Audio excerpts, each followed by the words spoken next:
Hello, I'm Paul, I'm Andrew. I'm Vicky. Hello. and this is Paul and Andrew and Vicky watch all of Hellraiser. And tonight we'll be watching the 2000 film Hellraiser Inferno.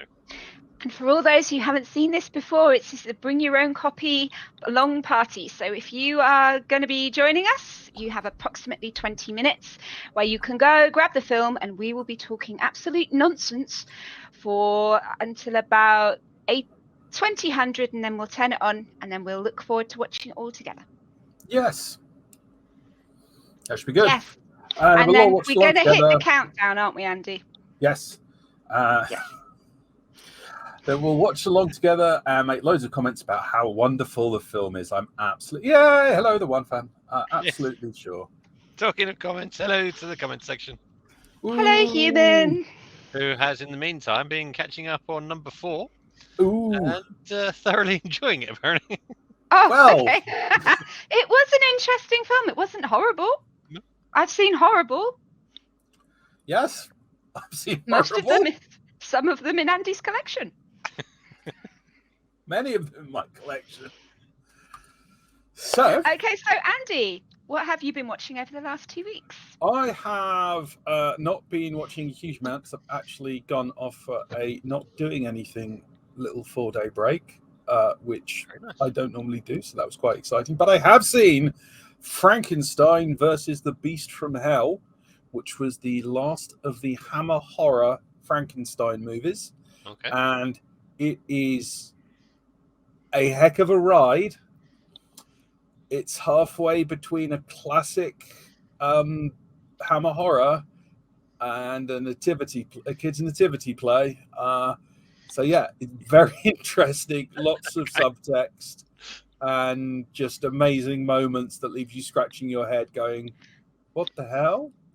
And I've also been absolutely powering through Man Like Mabine because that is just hilarious. I love those scripts. What's that? And the show is so good. What's Man Like Mabine?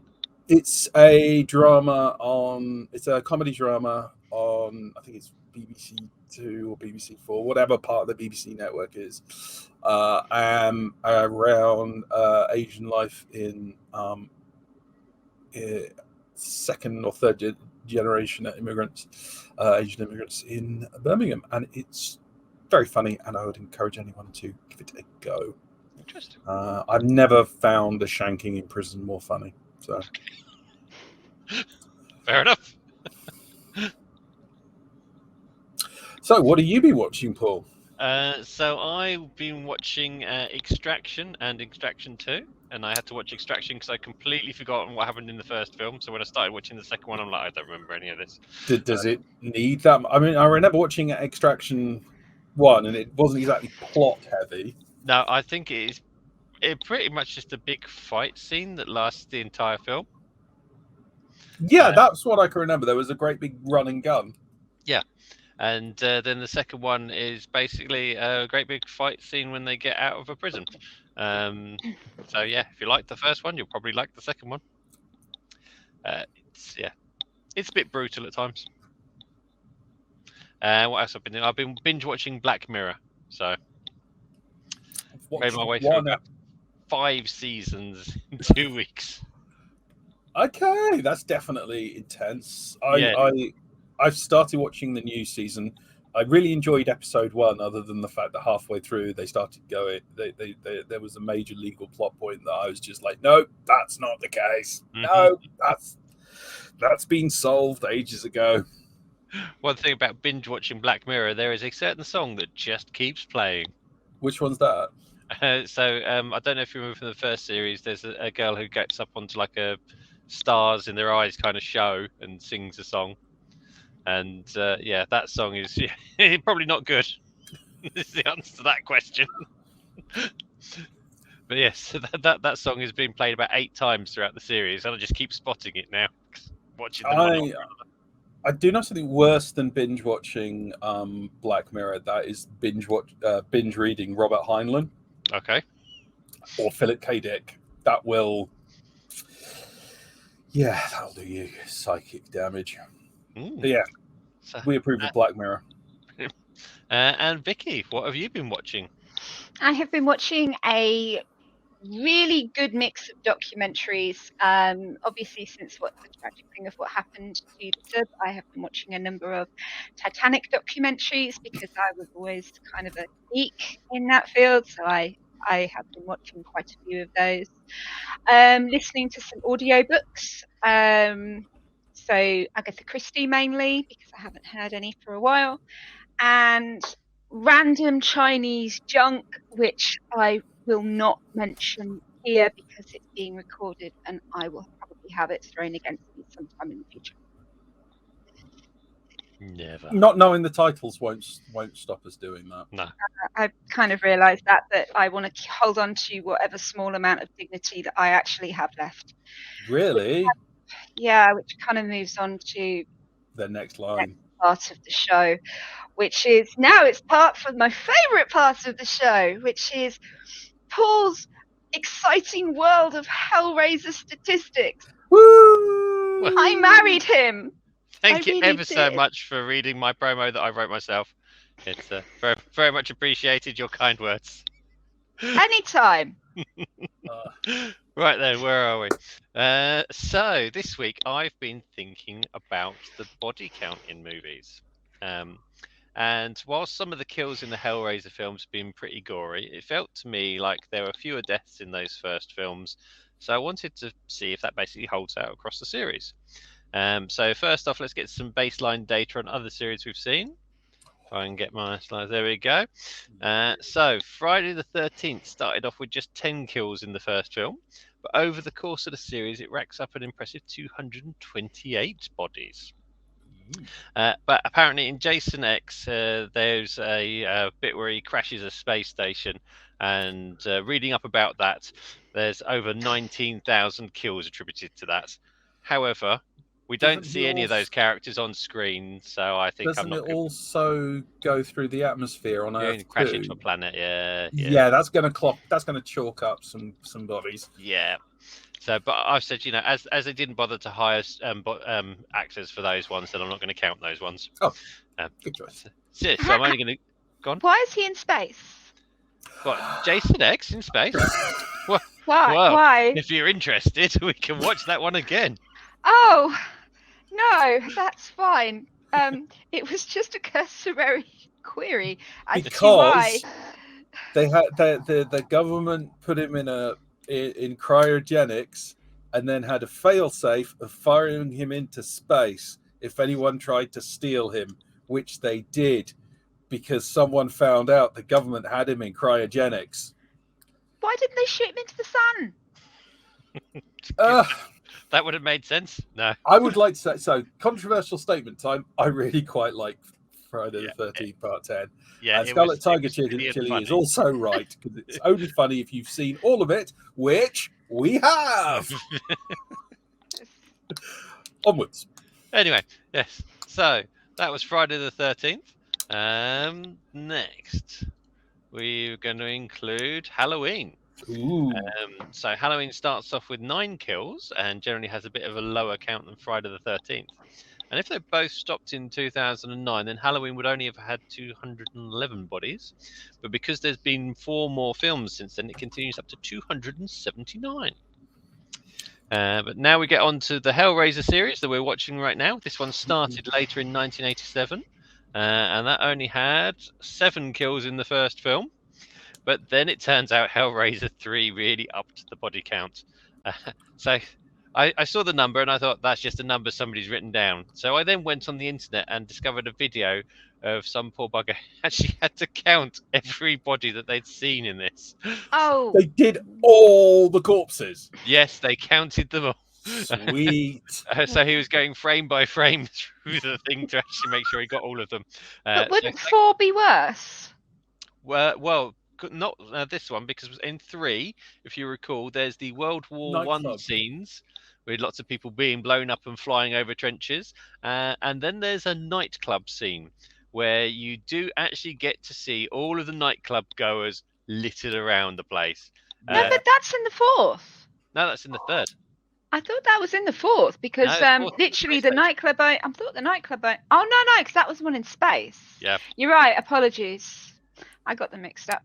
Yeah, So, yeah, that film alone has 358 bodies. Whoa! Yes, Would I be correct in saying that's the biggest body count we've had so far? yes, certainly is. Yes, by Wow. far. I'm going to hide that banner so people can actually see the ridiculous leap that does. Sudden jump, yeah. That's just like...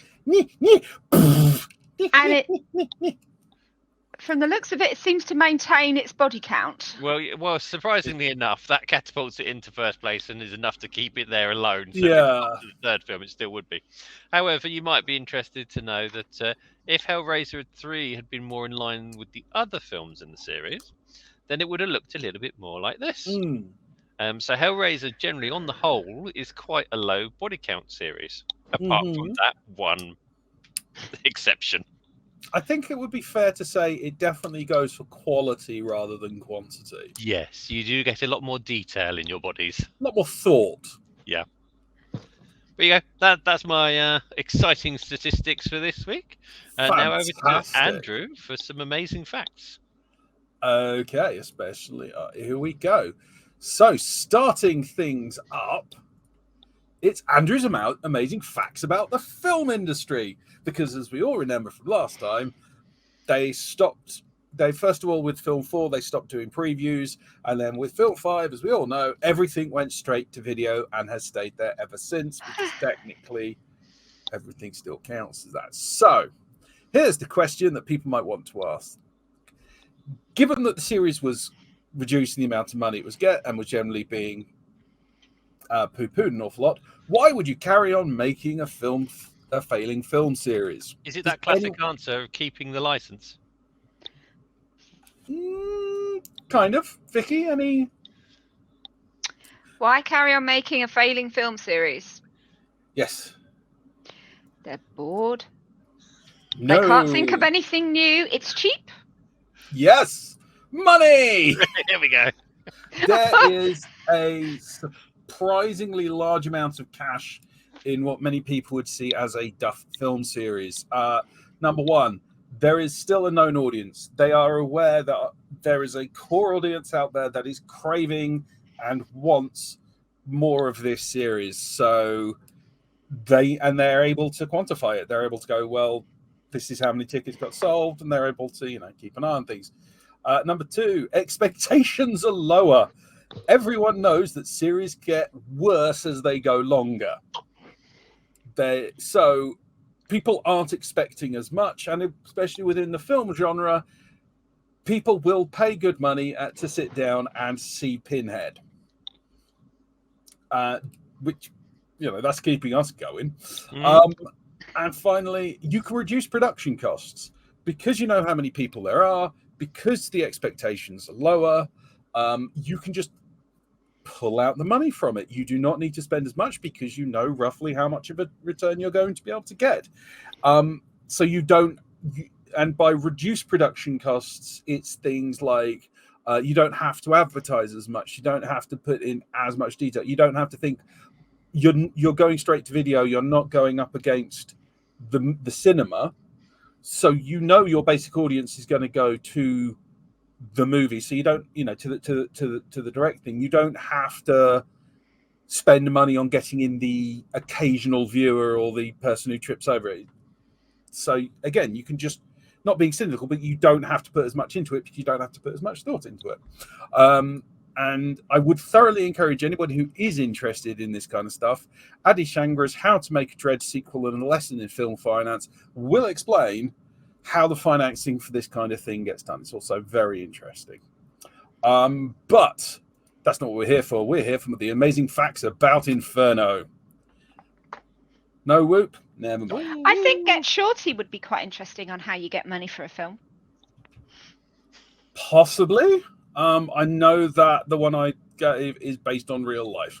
Anyway, so Clive Barker is finally gone in this movie after hanging around for 12 years and four movies, of which he only really was massively involved in one. He was briefly in negotiations to be executive producer, see last time. Then it was dropped due to creative differences. And he was allegedly barred from being like helping in any way, being on set or going anywhere near the production. Although he does claim he was given the script beforehand, and he did say it was rather good. So yeah, he's gone. Peter Atkins. People who have been keeping notes will remember this is the guy who was very important with the making of Part 1, and then basically wrote Part 2, Part 3, and Part 4. Obviously, other people got stuck in, but we have had relative script creator continuity all the way through, and now that's gone.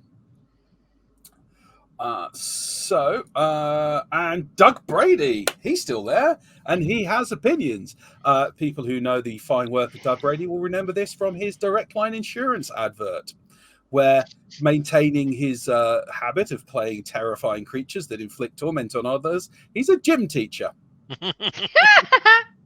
Anyway, his opinions, quote, Dimension sent me the screenplay and they clearly wanted my opinion, and I had two opinions. One was that I didn't think it was good enough. The other opinion he had was that it was a reskin of a script already owned by Miramax. Those who don't know, and I'm going to go into more detail into the next one because this kind of nerdy shit really enthuses me.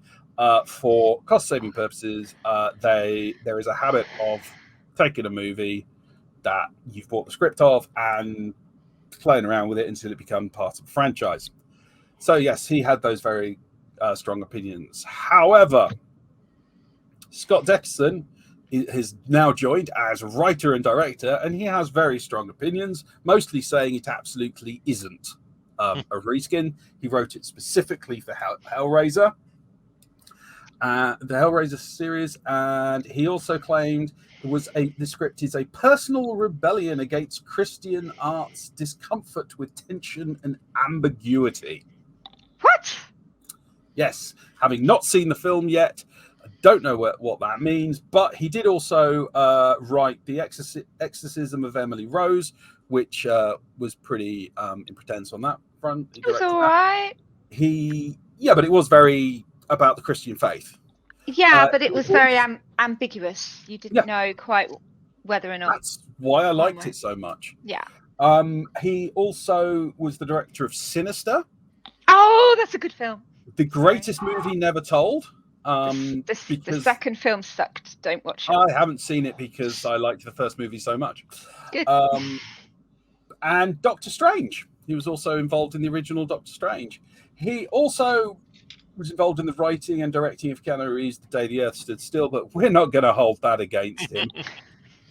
Aaron Brune from Nightbreed is in, as people may remember. Nightbreed was the series that Clive Barker was all hyped about, which is why he wasn't involved that much in 3 and 4, and that didn't really shift because Miramax went, yeah, we reckon other stuff's going to do better. So yeah.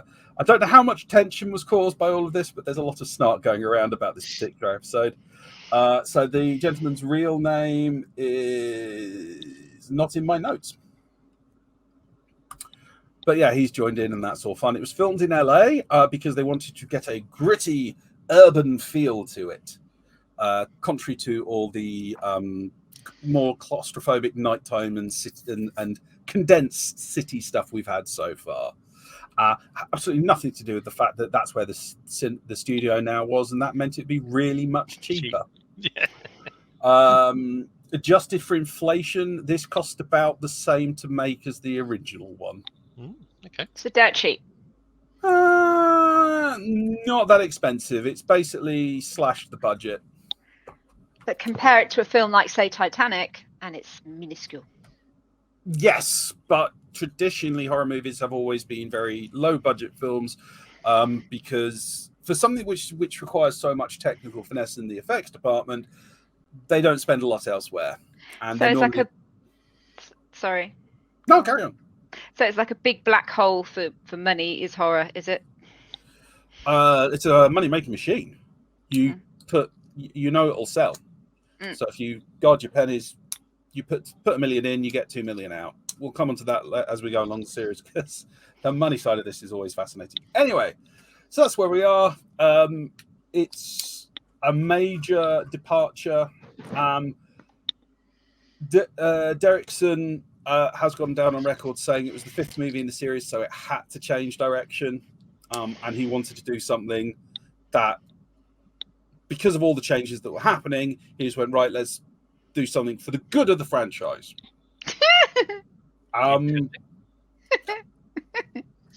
People do think like that. People do think that. Anyway, some of the things the critics have said. Callum Marsh. It's sometimes plagued by the problem typical of low-budget horror. You can tell at all times that Inferno has a lot of ambition for a B-grade picture of its kind, and that sense makes all the difference. That was a positive review. Bloody disgusting. Inferno doesn't bother trying to compete with the operatic transgressions of the predecessors. Which, let's face it, I'd like to see someone top part 2. Yeah, that was just quite horrific. And it described it as a psychological thriller with supernatural elements, peppered with Lynchian surrealism and film noir. So definitely moving at the edges, because you can't describe any of the other films as anything other than horror. Joe Blow, because remember, this is in 2000. It wasn't going to the they weren't putting it in the cinema, so a lot of papers just automatically ignored it. A lot of the major review magazines would automatically ignore it, unless you're sending out comp tickets. A lot of people aren't going to be there for it. Joe Blow says, without a doubt, the film's biggest flaw is calling itself Hellraiser. This is from a positive review. So that's a little intriguing. And we've got this review, and I'd like you to guess who said it. It's really terrible, and it's shockingly bad, and should never have been made. Clive Barker? Yes! That's a direct quote from Clive Barker. I'd like you to guess who said this. Clive Barker has only made one good picture. Oh, the man who probably wrote this one. Yes! There's a feud brewing. There is a lot of back and forth on the subject of this movie between the two gentlemen. But yeah. A lot of snark. interesting. Yes. Thank you very much for that. Here's what IMDb had to say about the film. A shady police detective becomes embroiled in a strange world of murder, sadism, and madness after being assigned a murder investigation against a madman known only as the Engineer. So, Vicky, how are you feeling about going into Hellraiser Inferno? I mean, like, how bad can it be? Let's bring it on. Let's get going. Well, we're about to find out. How bad can it be? That's definitely... That's one way of looking at it. I'm sure it has such wonderful sights to show us.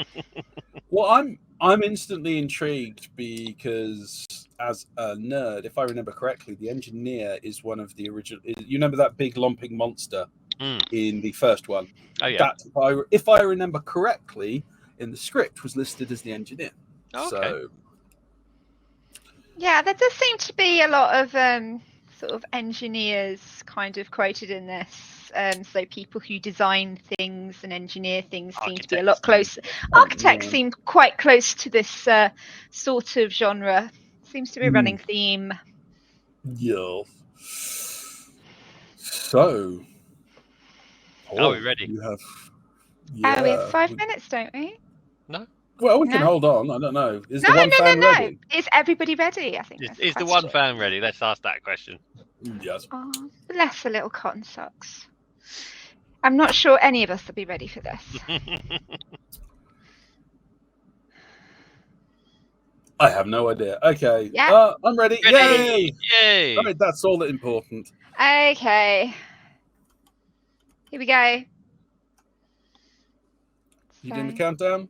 Yep. Do you want me to do the countdown? Yeah. Okay. Finger up, love. I have done. 3, 2, 1, go. Oh. Oh, Not a good habit. I'm not being funny, but they were really neat by leaving all the candles in perfectly good condition and it didn't burn the hell down. That kind of... Oh, seriously, dude? Yeah. Come on, man. Just to be clear, he has absolutely no idea what that substance is. Nope, but he's going to snort it later. That's not what you do to your daughter. You get the nice stubble and you go, that wakes them up nice and quick. I am disappointed they've kept the everyone is basted in Crisco motif from the last one. Everybody knows how to open this wretched box. I mean, seriously, does it come with like instructions? It's unusual to see two Cenobites which are the same. Lay back and think of the fish people. Okay. Okay. I'm not being funny, but isn't he supposed to be getting pain? Okay. There we go.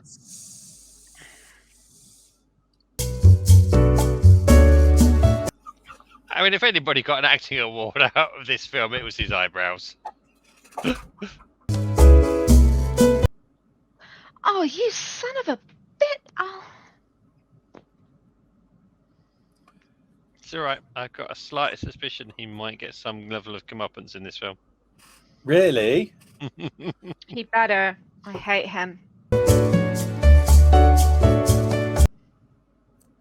And how do you know that's there? You are so looking guilty. Are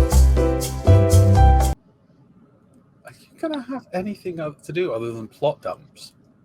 See, I know a mate who's a counsellor. I now feel compelled to ask him, do you do anything other than plot dump in your sessions?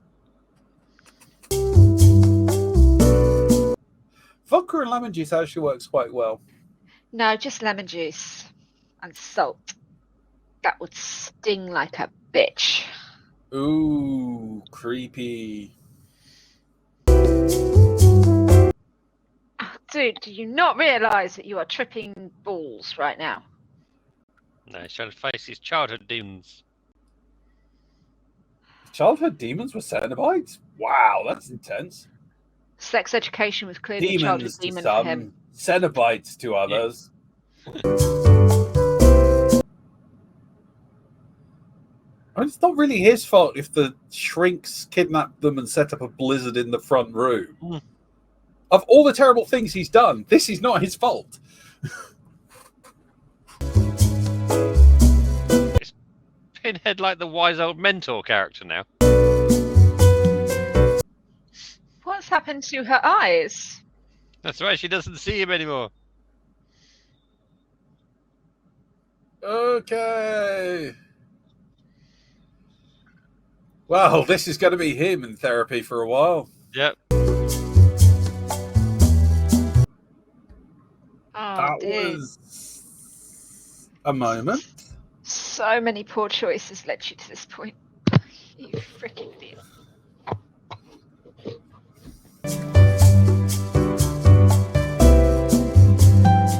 Don't make me watch this film again. Don't make me watch this film again. No, just going to shoot himself.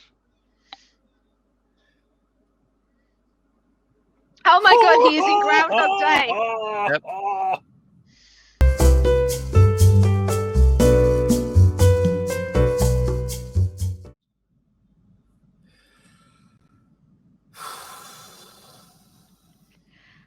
Hey. Well.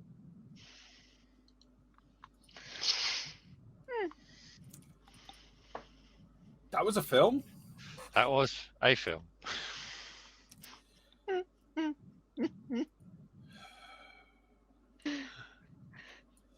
Oh dear. Yes, okay. So, what did we think of that one then? Come on, Vicky. Speak your brains.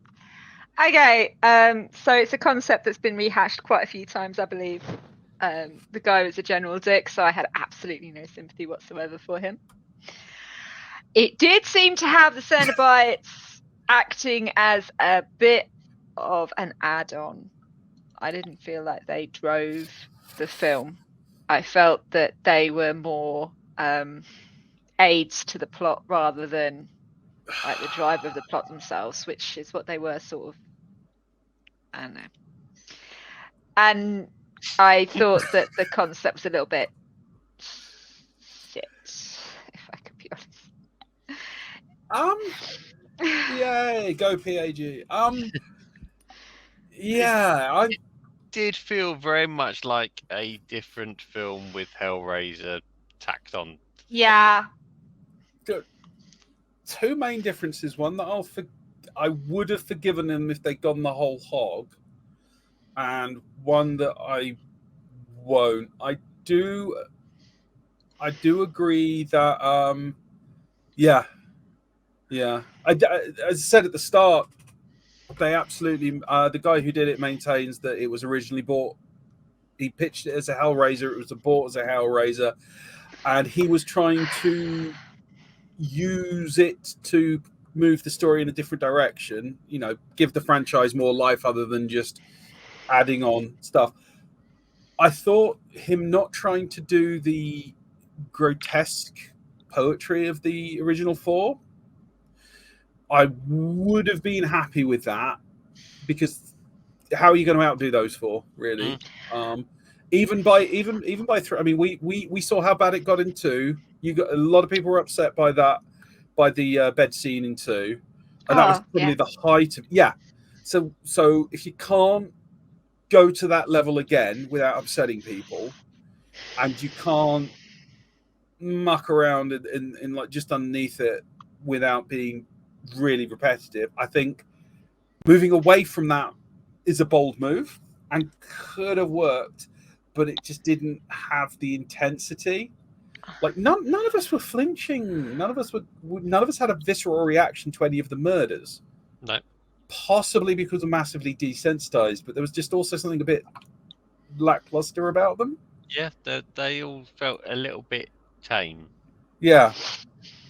The other thing is that what the hell is going on with the mythos? He's just outright, the Cenobites are just punishing him. Pinhead's just putting him through a hell cycle.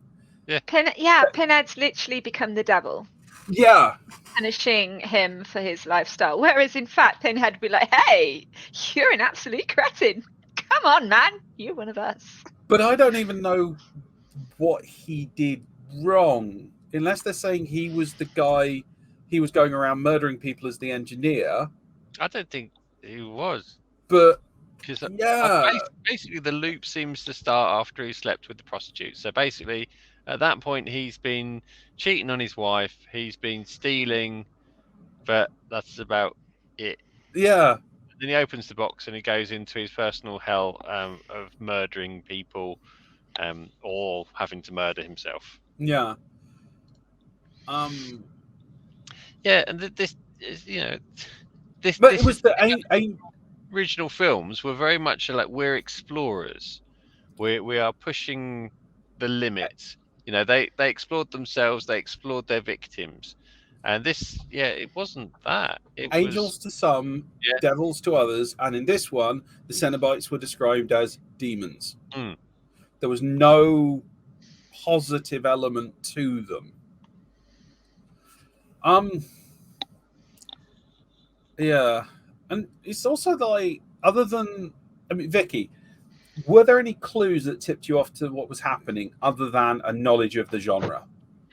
Yeah, there were a couple of clues. It's a concept that's been, I think, redone several times in different things. So that's genre knowledge. Yeah, exactly. The psychiatrist, the way he was talking, that was definitely him guiding him through it. He definitely gave clues away. We were wrong about the kid. I sort of think it was going to be like, I didn't think it was going to be him. I thought it was going to be the daughter, but there we are. But we all kind of clocked where it was going. I kind of got the idea that he was in hell, because every single person he became in contact with, anyone that he even had remote connections with, was getting capped. And getting capped visually in his eye line, which meant that they were punishing him. So that's kind of why I believe that he was already in hell. Okay. And I was just like, yeah, it's moving up now. It's going to be the kids and the mother soon. It's in the cards. We all know where it's going. And, and then the whole Groundhog Day thing again. that is a genre that's been rehashed. But again, it was kind of predictable. You kind of looked at it and was like, yeah, that's just going to happen. Glad the Groundhog Day bit was pretty short, because it was just like Yeah. the last 5 minutes. It could have been quite tiresome if it had gone on for longer than that. It was also it was done quite nicely in that he blew his brains out and then just lost his mind. Yeah, as soon as he realised what was happening, and it was just like this. That's it. Is that going to end it now? I'm not going to suffer any more of this. Yeah. So, what did you guys think? And obviously, the comment section. What did you think of the Cenobites? I mean, we had 3 new Cenobites. We had the 2 sexy ladies, and we had the torso. Oh yeah. They were not Cenobites. They were faceless drones. They were not Cenobites. Most Cenobites were, they had a different kind of personality. They had different kind of mutilations. They were not Cenobites. They were drones. You only had the only one real Cenobite you saw there was Pinhead. There was a woman at the beginning, but then you did not see her for the rest of the time. And all the others were just like literally hand-picked from the cheesiest horror films known to man. I think LJ Matthews' comment, some cool designs, but to me, that could be my summation of the movie. There were some lovely shots. There were some lovely motifs. There were some lovely moments, and there were obviously a lot of efforts at homage to or rip-offs of various other things. But yeah, Scarlet Tiger Chili sort of saying about the teeth chattering. That was a nice effect, and just coming in with that noise. It's just that there was nothing much more to it. It's just like there's that one thing, and done. Yeah.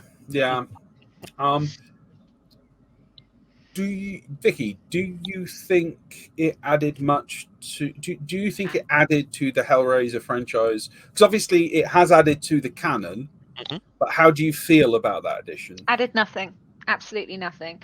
It basically reduced Hellraiser to punishing the wicked, which wasn't what Hellraiser was for. Hellraiser is there because literally it was about people who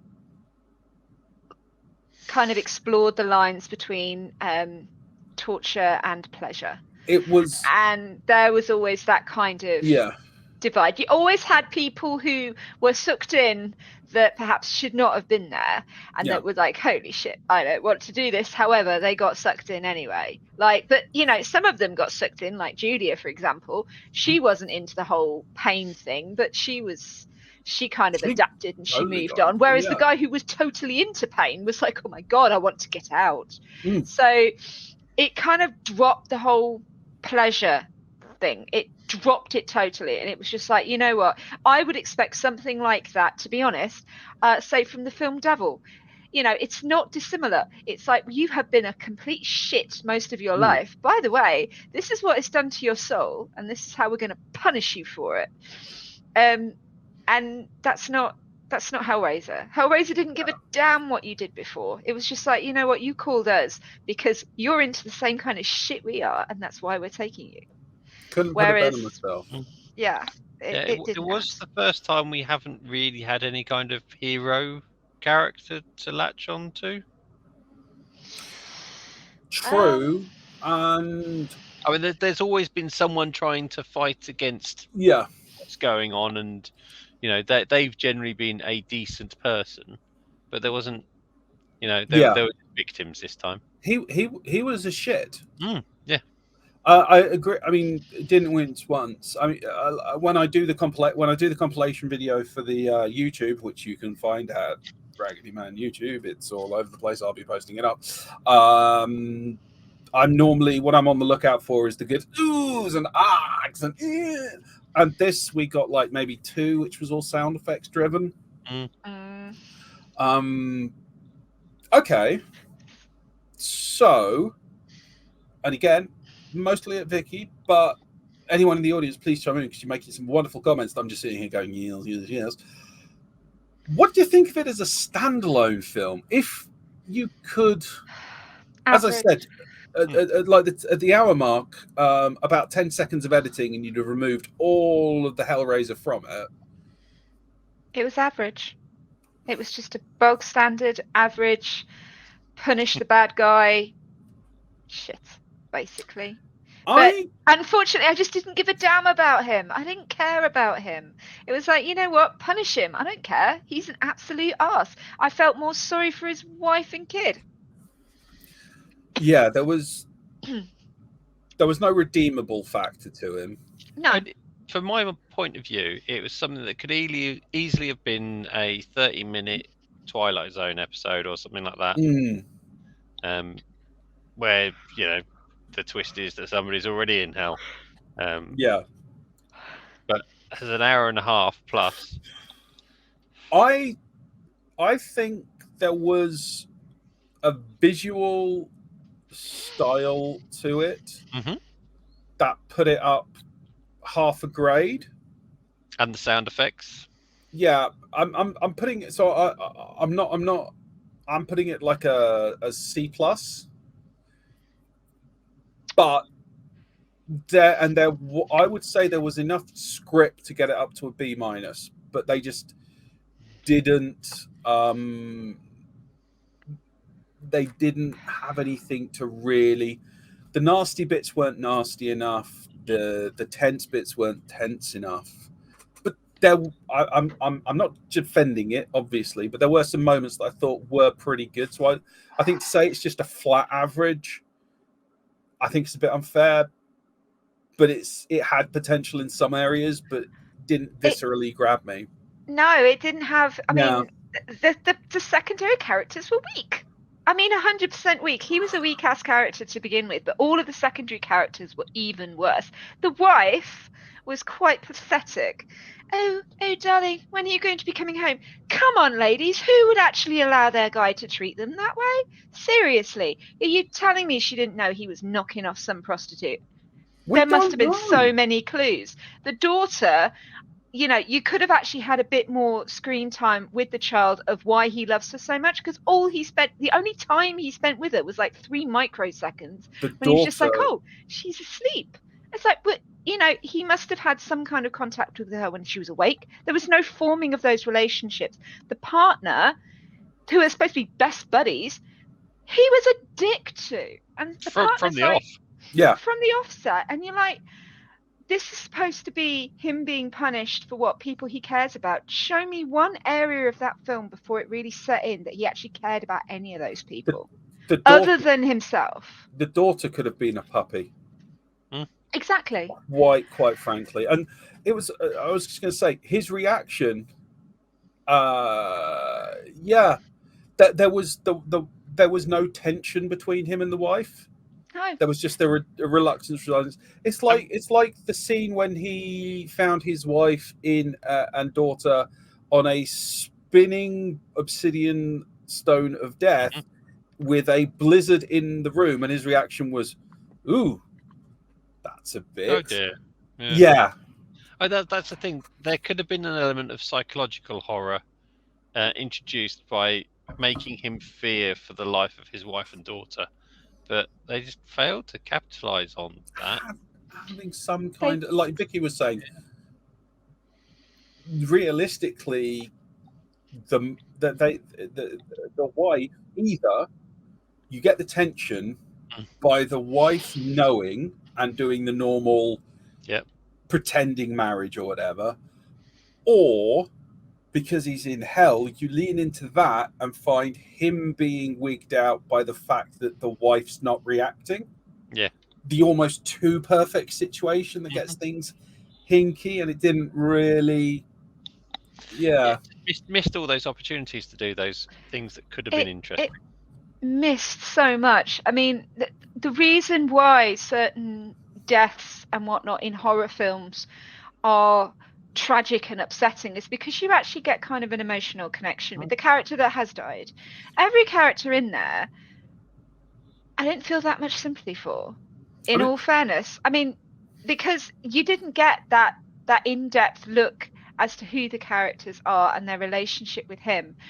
And I felt that they just did not push that emotional kind of barrier enough, because that to me wasn't torturing him. You want to torture a guy like that, you know, there must be 150. He didn't care about his parents. They were in a literal home somewhere.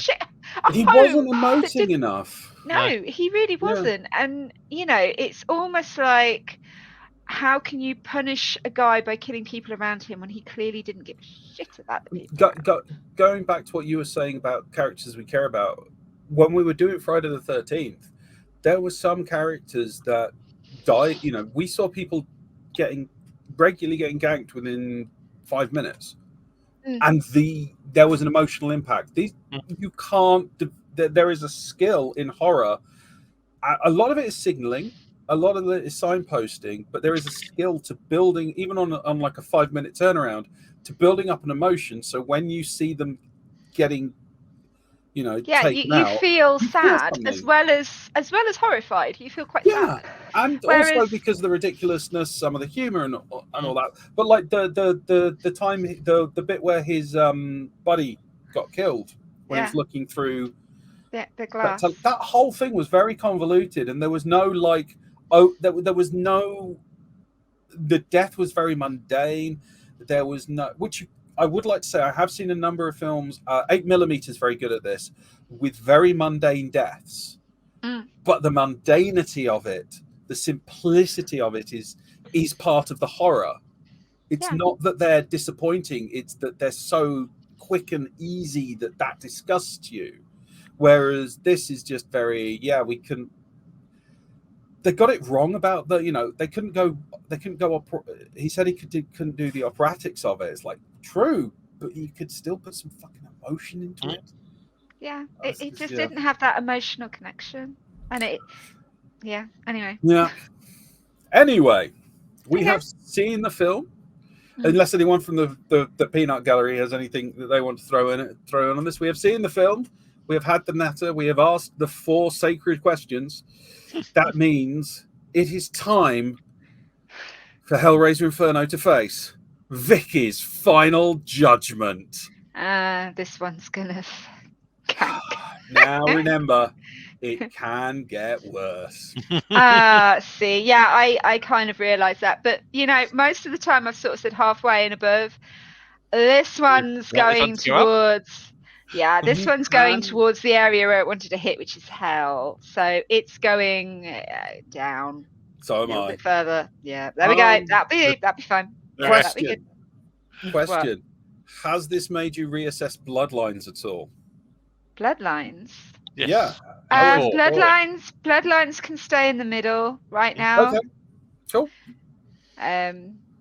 Because that wasn't horrible that wasn't horrible or amazing, but the other ones can stay right up there because they were really quite good. Bloodlines wasn't horrible. It really kind of fitted the genre quite nicely, whereas Inferno was just like, you know what, shook the genre out of the freaking window. By your understanding at this time, you can't get worse than Inferno. I hope not. These things can move to make space. Should we discover that's not true? Hope is a wonderful thing. I know. I hope it doesn't get worse than that. Yeah, only got 5 left. Where will they fit? Where will they fit? So, right. So next time, Tuesday, the 11th of July, we will be watching Hellseeker. And the spiel for this one: a shady businessman attempts to piece together the details of the car crash that killed his wife, rendered him an amnesiac, and left him in possession of a sinister puzzle box that summons monsters. I wonder what kind of monsters. Ooh. You can find Paul and Andrew watch all ofs at trashortreasure.blog, or search Facebook for the Super Fortress Hardcore Genki Hall of Awesome. So thank you for watching. Paul, Vicky, and Andy watch all of Hellraiser. Have a really good evening and take care. Until next time. Bye. Bye-bye.